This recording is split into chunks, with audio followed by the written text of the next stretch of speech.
In an era of great conquests and the unprecedented rise of the Macedonian kingdom, a man was born who was destined to change the course of history. His name was Alexander, with light hair flowing in the wind and a gaze striking in its uniqueness, one eye brown, the other sky blue. He seemed more a celestial being than a mere mortal prince, and as events would soon confirm, his life would prove worthy of the legends of Heracles and Perseus. He was born in 356 BC in Pella, the capital, to King Philip II and Queen Olympias. However, this was no ordinary birth. Olympias, a woman of deep faith and a princess of Epirus, claimed her lineage traced back to Achilles himself, the hero of the Trojan War.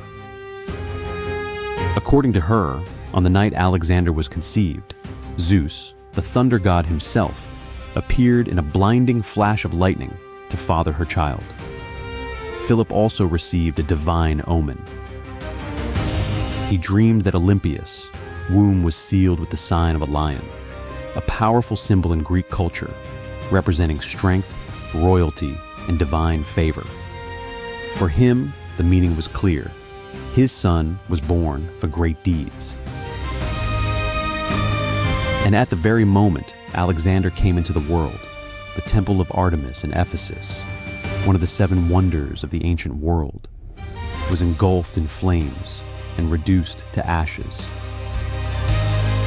Legend has it that the goddess Artemis was so engrossed in witnessing Alexander's birth that she could not save her sanctuary. Every sign, every symbol, every story pointed to one thing: this child was destined for a special fate. How did such a promising beginning influence this man's life? What trials and triumphs awaited him on his path to greatness? The answers to these questions would define his place in history and unveil the mystery of his incredible legacy. From a very young age, the youthful Alexander was destined for great deeds. As heir to the Macedonian throne, he grew up surrounded by luxury, ambitious schemes, and immense expectations. Yet, behind the splendor of the palace walls stood 2 powerful figures who profoundly influenced the shaping of his personality: his mother, Olympias, and his father, Philip. Olympias, a woman endowed with a strong character, was the closest person in his life. She generously shared myths, rituals, and legends of divine origin with him. Relentlessly, she instilled in him the idea that he was not merely mortal, but the son of Zeus himself. Alexander never questioned these words. This unwavering belief guided him throughout his entire life. Philip, hardened by battles and political intrigues, envisioned his son's future differently. He sought to raise not merely a warrior, but a wise ruler, a visionary leader, a philosopher king. At the age of 13, Alexander was entrusted to Aristotle, the greatest philosopher and a student of Plato.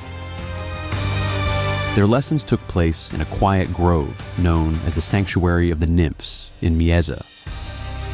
There, Alexander and a select group of young Macedonians studied philosophy, ethics, politics, medicine, and poetry. Among his companions were future commanders who would accompany him on campaigns across continents. But it was Homer's Iliad that made a particular impression on Alexander. He idolized Achilles, seeing in the hero of the Trojan War not just a mythical character, but a role model, an example of how to live, fight, and rule. Soon, Alexander was to face his first test. At 16, Philip left him to govern Macedon while he led a military campaign abroad. When a Thracian rebellion erupted, Alexander showed his resolve. He personally led the army, suppressed the revolt, and founded a new city on the conquered lands, naming it Alexandropolis. This marked his first experience of conquest and foreshadowed future events. His unique bond with horses also became legendary. The stallion Bucephalus, untamed and fearsome, allowed no one to ride him. But Alexander noticed what others missed. The horse was afraid of its own shadow. He then turned Bucephalus towards the sun and managed to mount him. Philip, astonished by what he saw, exclaimed, "My son, you must find a kingdom worthy of your ambitions. Macedon is too small for you." At 18, Alexander participated in the Battle of Chaeronea alongside his father. In the clash against the formidable alliance of Athens, Thebes, and other city-states, Alexander led the elite companion cavalry, delivering the decisive blow. Enemy lines were broken. Macedon emerged victorious, and the young prince proved he was not only courageous, but also possessed outstanding military talent.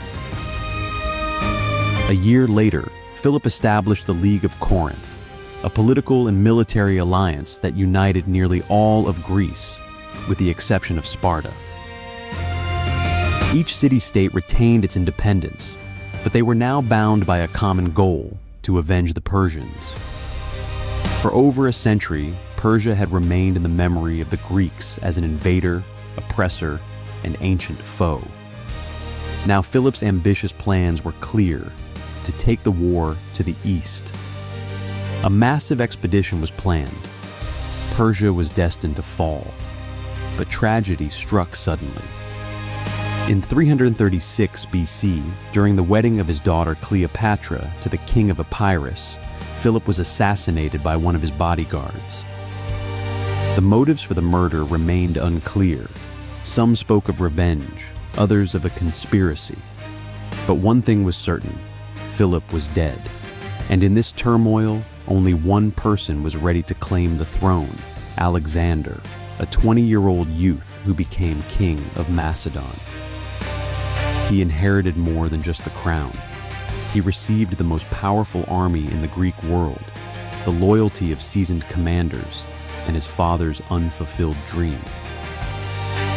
However, Alexander had no intention of merely continuing Philip's work. He intended to surpass him. His gaze was fixed on the East, on Persia, on empire, on immortality. Thus, his legend began. Within a few years, he would sweep across Asia, and the world would change forever. From the banks of the Nile to the peaks of the Himalayas, he would forge a path of conquests so audacious and vast that no name would shine brighter in the annals of history.